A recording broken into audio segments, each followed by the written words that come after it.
क्या कहेगी? अरे पता नहीं कहाँ से पैदा हो गया, हमारे तो खानदान में ऐसा नहीं था और ये पता नहीं कहाँ से हो गया। अरे होता ही, जब तुम उसे बचपन से ही काना बना रही हो तो लड़कियां ही छेड़ेगा ना। अगर काश के आप बाबा साहब बनाती तो डिग्रियां लाता।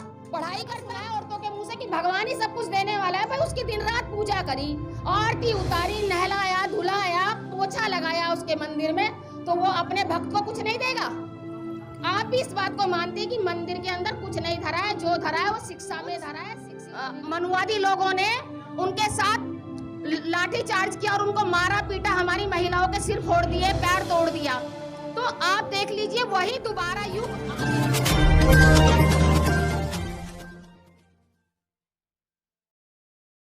तथागत बुद्ध बाबा साहेब अपने समाज में जन्मे सभी महापुरुषों को नमन करते हुए मंच पर आसीन अतिथिगण और यहाँ पर बैठे सभी अम्बेडकरवादियों को मेरा जय भीम, जय भीम।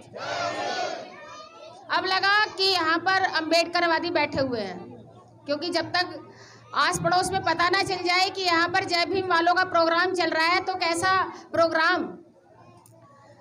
बात सभी ने बताई आपको बाबा साहब के बारे में, और जो अंधविश्वास पाखंड में जो महिलाएं फंसी हुई हैं उसके बारे में मैं जो बताऊंगी आपको, मैं बताऊंगी कि बाबा साहेब ने अन्य महापुरुषों ने, सावित्रीबाई फूले, ज्योतिबा फूले और अपने काशीराम जी, सब ने संघर्ष किया।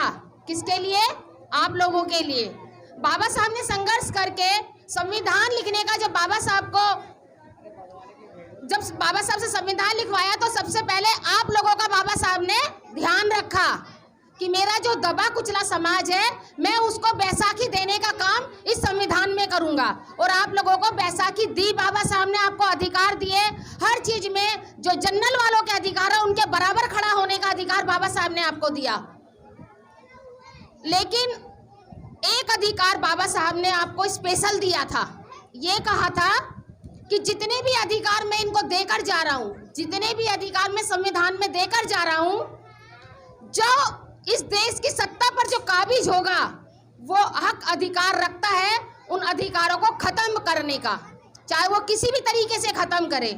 बाबा साहब ने आपको एक बहुत बड़ा हथियार दिया था, वो दिया था वोट का अधिकार। और ये कहा था कि अगर ये लोग आपके हक अधिकार खत्म करने की कोशिश करें तो आप उस हथियार से, उस हथियार की धार से उन सब अधिकारों को सेव कर सकते हैं। वो था वोट का अधिकार। लेकिन उस वोट के अधिकार को हमारे लोग समझ ही नहीं पाए कि इतने 4-4 बच्चे कुर्बान कर दिए बाबा साहब ने।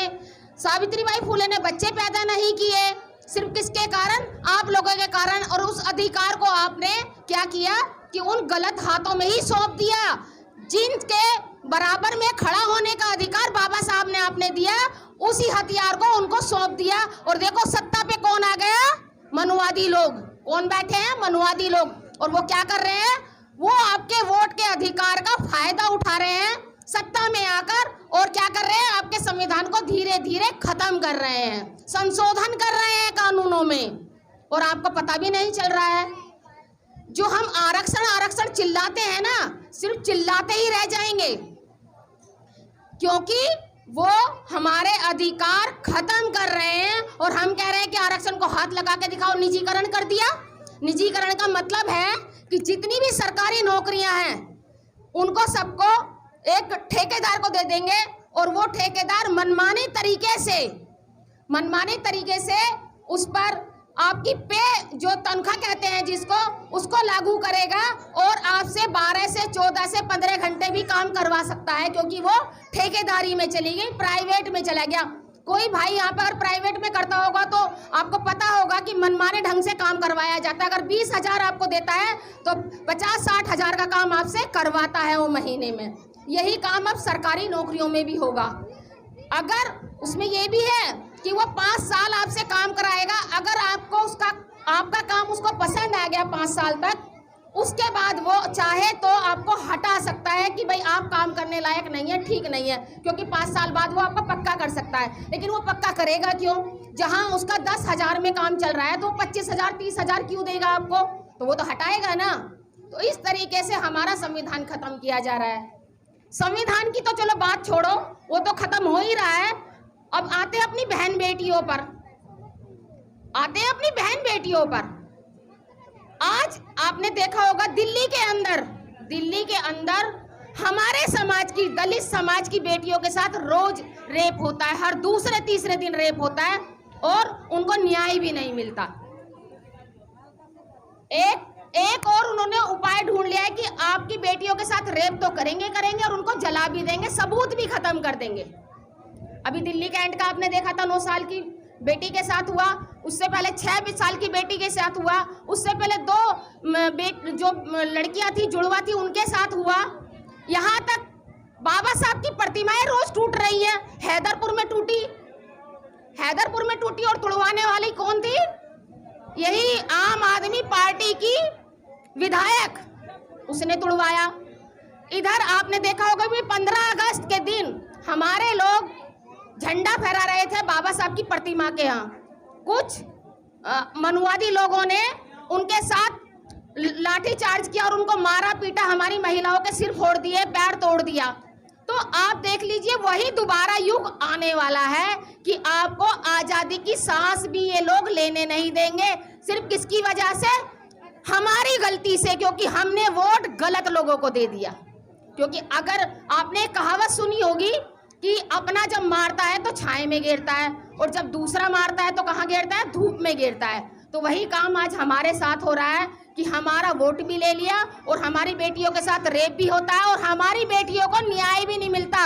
उस न्याय को पाने के लिए हम लोगों को सड़कों पर उतरना पड़ता है, लाठी डंडे खाना पड़ता है, मिन्नतें करनी पड़ती हैं। वोट हमारा सबसे ज्यादा और हमें ही मिन्नतें करनी पड़ती हैं। तो इस गलती जो हमने की है इसको सुधारा भी जा सकता है, उसको सुधारा भी जा सकता है। अगर हम चाहें तो अपना राजा बना सकते हैं, क्योंकि बाबा साहब ने कहा था कि वोट दुधारी तलवार है। वोट जो है एक दुधारी तलवार है, अगर आप सही यूज करोगे तो दुश्मन का गला काट सकते हो और अगर गलत यूज करोगे तो अपना ही गर्दन कटेगी। तो अब हमने क्या किया? अपना ही गर्दन काटने का काम किया, संविधान खत्म करवाने का काम किया, अपनी बहन बेटियों के साथ रेप करवाने का काम किया। अगर हम चाहें तो इस वोट को 2024 में सही उपयोग कर सकते हैं, अपनी बहन बेटियों को बचा सकते हैं। क्योंकि आज हम अपनी बेटियों को पाल किस लिए रहे हैं? इसलिए कि मनुवादी आए और उनको नोच कर खा जाए, इसीलिए पैदा किया है कि हमने। ये हमारे हाथ में है, क्योंकि हमारे महापुरुष अब वापस नहीं आएंगे, वो तो आपको देकर चले गए सब कुछ। अब ये आपके हाथ में है कि हम अपने बच्चों को किस तरीके से सेव कर सकते हैं, सब कुछ आपके हाथ में है। अगर चाहें तो उस वोट का सही उपयोग करें और अपने परिवार को ही नहीं, अपने समाज को भी आप सेव कर सकते हैं उसका सही उपयोग करके। अब ये बात तो आ गई वोट की, और हम किस तरीके से अपनी सत्ता वापस ला सकते हैं, क्योंकि जिसकी सत्ता मजबूत होती है उसका कोई भी कुछ बिगाड़ नहीं सकता। क्योंकि आपने कभी देखा है कि किसी राजा की बेटी को कोई छेड़ सकता है? कोई छेड़ सकता है राजा की बेटी को? लेकिन गुलाम की बेटी को छेड़ सकता है, उठा सकता है। इसलिए राजा बनो, गुलाम नहीं। अब थोड़ा आते हैं महिलाओं पे, क्योंकि हमारी महिलाएं पूजा पाठ में बहुत ज्यादा लिप्त रहती हैं। तो मैं उनके लिए एक कहानी कहना चाहती हूँ कि छोटे छोटे 2 बच्चे ले लेते हैं। जैसे ये 2 बच्चे हैं और एक बच्चे को मंदिर में बैठा देते हैं और दूसरे को क्या करते हैं? स्कूल में भेजते हैं। अब जो मंदिर में बच्चा है वो दिन रात मंदिर के अंदर बैठ के पोछा लगा रहा है, झाड़ू लगा रहा है, भगवान की आरती उतार रहा है, मतलब दिन रात उसकी सेवा में लगा हुआ है। और एक बच्चा हमारा स्कूल के अंदर पढ़ रहा है। दोनों धीरे धीरे बड़े भी हो रहे हैं। अब जब बड़े हो जाएंगे तो नौकरी किसको लगनी चाहिए? किसको मिलेगी नौकरी? किसको? पढ़ने वाले को। लेकिन मैंने तो सुना है, औरतें कहती है कि भगवान ही सब कुछ देने वाला है। मैंने तो सुना है औरतों के मुंह से कि भगवान ही सब कुछ देने वाला है। भाई उसकी दिन रात पूजा करी, आरती उतारी, नहलाया धुलाया, पोछा लगाया उसके मंदिर में, तो वो अपने भक्त को कुछ नहीं देगा? तो नौकरी तो उसकी लगनी चाहिए ना। तो इसका मतलब आप भी इस बात को मानते हैं कि मंदिर के अंदर कुछ नहीं धरा है, जो धरा है वो शिक्षा में धरा है। शिक्षित होएगा तो हमारे बच्चे को नौकरी भी मिलेगी और हमारे बच्चे का दिमाग भी विकसित होगा उससे। तो अब पहले ये बताइए, मंदिर में कितनी महिलाएं जाती है? सच सच बताना, जाती हो? अब जाओगी? देखिए ऐसा है, इनमें कुछ नहीं रखा, क्योंकि हम भी आपके जैसा था। ऐसे नहीं है कि हम भी ऐसे दूध के धुले थे, बिल्कुल साफ सुथरा, हम पहले से ही ऐसे हैं। हम लोग भी पूजा पाठ करते थे, लेकिन जिस दिन से हमें पता चला, जैसे आप लोग आए हो प्रोग्राम में, उसी तरीके से हम भी आते थे और हमने सुना भाई हम तो गलत लोगों को मान रहे हैं, हमारे जो महापुरुष हैं उन्होंने हमारे लिए संघर्ष और त्याग किया, तब हम इस मुकाम पर पहुंचे हैं कि हम उनके बराबरी कर सकते हैं। किसी भगवान की देन नहीं है हमें। कल जन्माष्टमी है, आपको पता है? तो बहुत सी महिलाएं कहती हैं कि अपने बेटे को पता नहीं क्या क्या मोर पंख लगा देंगी, कृष्ण बना देंगी। वो मोर पंख लगा लोगों के कृष्ण बनाती है और बड़ी खुश होती है कि मेरा बेटा तो कान्हा जैसा है। अब मुझे एक बात बताइए, कान्हा जी तो घाट पे नहाती हुई महिलाओं के कपड़े उठा के भाग जाता था। भागता है था नहीं? देखो ये मैं नहीं कह रही, उनके शास्त्रों में लिखा है कि भाई नहाती हुई महिलाओं के कपड़े उठा के भाग जाता था, छेड़ता था गोपियों को। तो अगर आज हमारा बेटा जवान होके किसी लड़की को छेड़ेगा तो कोई आके शिकायत करेगा तो क्या कहेगी माँ? क्या कहेगी? अरे पता नहीं कहाँ से पैदा हो गया, हमारे तो खानदान में ऐसा नहीं था और ये पता नहीं कहाँ से हो गया। अरे होता ही, जब तुम उसे बचपन से ही कान्हा बना रही हो तो लड़कियां ही छेड़ेगा ना। अगर काश के आप बाबा साहब बनाती तो डिग्रियां लाता, पढ़ाई करता। महिलाएं व्रत रख लेती हैं। मैं तो अपने आदमी की लंबी उम्र के लिए व्रत रखी हूँ। कभी देखा है तुमने किसी को व्रत भूखा मरते हुए और किसी की लंबी उम्र होते हुए? आज अगर व्रत करने से आदमियों की लंबी उम्र होती तो कोई विधवा नहीं होती। इस भारत देश के अंदर कोई महिला विधवा नहीं होती। अगर आप अपने पति को उसकी जगह, व्रत रखने की जगह, अगर उनको बादाम, काजू, किशमिश, दूध, घी खिलाती तो शायद वो बीमार ना होते, और बीमार ना होते तो उनका हष्ट-पुष्ट रहते और कुछ लंबी उम्र जी जाते। लेकिन आप तो खुद ही बीमार होने के पूरे प्रयास कर लेती है कि भूखी मरती रहती है। अरे जब तुम भूखी रहोगी तो तुम्हारे शरीर के अंदर वीकनेस आएगी, और वीकनेस आएगी तो आप अपने बच्चों को खाना बनाने लायक भी नहीं रहोगी। तो जब खाना उनको नहीं बना के दोगी तो वो तो खुद वीक हो जाएंगे, खुद शरीर कमजोर हो जाएगा उनका। तो अपने पतियों को घी खिलाओ, दूध पिलाओ। इन अर्थ व्रत में कुछ नहीं रखा। अगर इन अर्थ व्रतों में रखा रहता तो जो भूखे बेचारे सड़कों पर पड़े रहते हैं ना, उनके पति कभी ना मरते, क्योंकि वो बेचारी एक टाइम भूखी भी रह जाती है, कभी कभी उन्हें पूरे दिन भी खाना नहीं मिलता। तो ये सब अंधविश्वास बनाया गया है।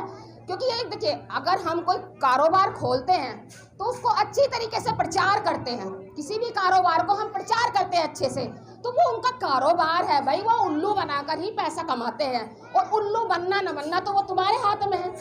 अब जैसे कि कोई बच्चा पैदा होता है तो वो कहती है कि कभी भी आप किसी पंडित को बुलाओ जब बच्चा पैदा हो, और उनसे ये कहो कि जरा हमारे बच्चे की कुंडली देखना, तो वो सबसे पहले तो यही कहेगा, ये नहीं कहेगा कि आपका बच्चा बिल्कुल स्वस्थ रहेगा, इसके ऊपर कोई दोष नहीं है। वो कहेगा आपके बच्चे के ऊपर तो काल सर्प दोष है, आपके बच्चे के ऊपर तो मूल है, और इसको जब तक आप उतरवाओगे नहीं तब तक आपका भला नहीं होगा, आपका बच्चा भी बीमार रहेगा। यही कहता है ना। तो अब हमारे अंदर डर आ जाता है। अगर उसको छींक भी आ जाए, बुखार आ जाए, तो हमें पता क्या याद आता है? काल सर्प दोष बताया था, उसी का असर सा लग रहा है। तो आप क्या करती हैं कि उस दोष को उतरवाने के लिए, जो आपके बच्चे की पढ़ाई के लिए या शादी के लिए जो पैसा रखा रहता है, आप उसी पैसे से वो दोष उतरवाने की कोशिश करती है। अगर आपके पास है भी नहीं तो आप क्या करती हैं? उधार लेकर वो काम करवाएंगी जरूर। पति को टॉर्चर करती रहेंगी, नहीं करवाना है, करवाना, चाहे पति मना कर दे, लेकिन आप दिन रात उसके उंगल करती रहेंगे, नहीं करवाना है। तो इस तरीके से आप क्या करती हैं? उस पैसे को चाहे 10,000 ले, चाहे 15,000 ले, इतना ही तो लेता है।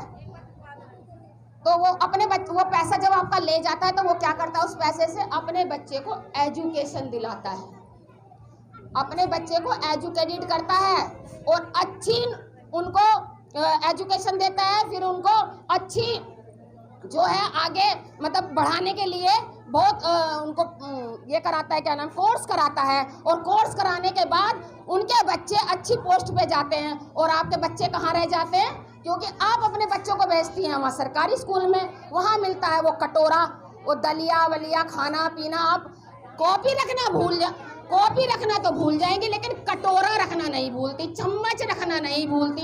ये नहीं सोचती कि हम कमा किसके लिए रहे, अपने बच्चों के लिए। आखिर हमारा बच्चा, हम भाई एक टाइम का अगर वो दे देंगे, एक टाइम तो हम अपने बच्चों को खुद ही खिलाते हैं ना, एक ही टाइम तो खिलाते हैं, तो दूसरे टाइम क्या हम अपने बच्चों को नहीं खिला सकते?